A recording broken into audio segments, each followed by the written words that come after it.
urgency is essential.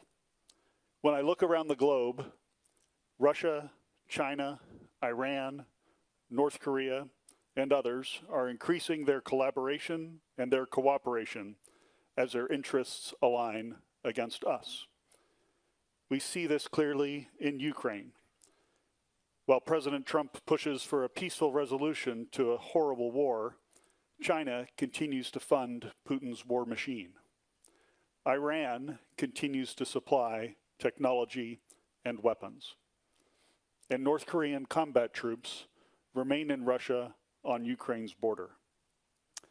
And of course, there's a confluence between Russia, Iran, and Venezuela and their dark fleet of oil tankers that is helping to fund the war. In the Arctic and the high north, we see a similar trend.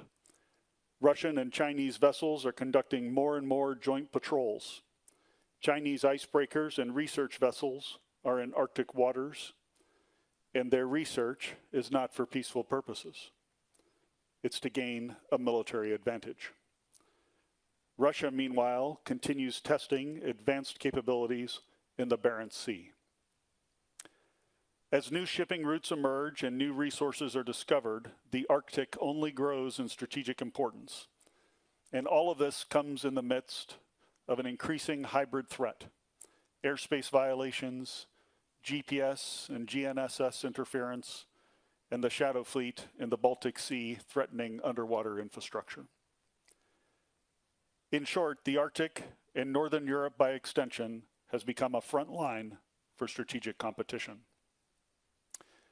Within NATO, Allied Command Operations, the command that SACEUR oversees, has taken steps to strengthen our deterrent posture, much of which is oriented in that northern region, here. Just over a year ago, we established Baltic Sentry, an activity to protect that critical underwater infrastructure. In this past fall, we developed Eastern Sentry to increase our agility and further integrate our air and missile defenses on the eastern flank.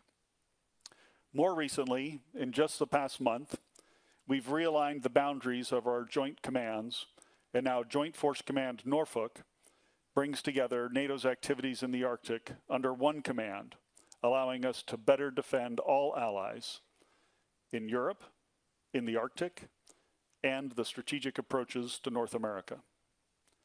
Allies are also working together closely on Arctic issues. At a recent Arctic Chief of Defense conference, we agreed to increase our understanding of activity in the Arctic, to enhance our domain awareness, and to increase our own activities and exercises in the high north. In short, military cooperation in this region has never been stronger. Moving forward, we intend to expand our intelligence, surveillance, and reconnaissance capabilities, to improve our infrastructure and logistics for military mobility, and to strengthen our presence with Arctic-capable forces, many of those forces here in Sweden. With 7 of 8 Arctic nations inside the alliance, and the other one being Russia, we will and we can get this right. Now, what's Sweden's role? As our newest ally, Sweden is instrumental. 2 years in, and you have already demonstrated exceptional commitment. You're the framework nation for our forward land forces in Finland.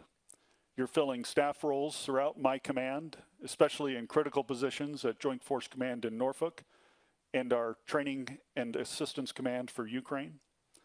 You've contributed capabilities for operations and our vigilance activities across the entire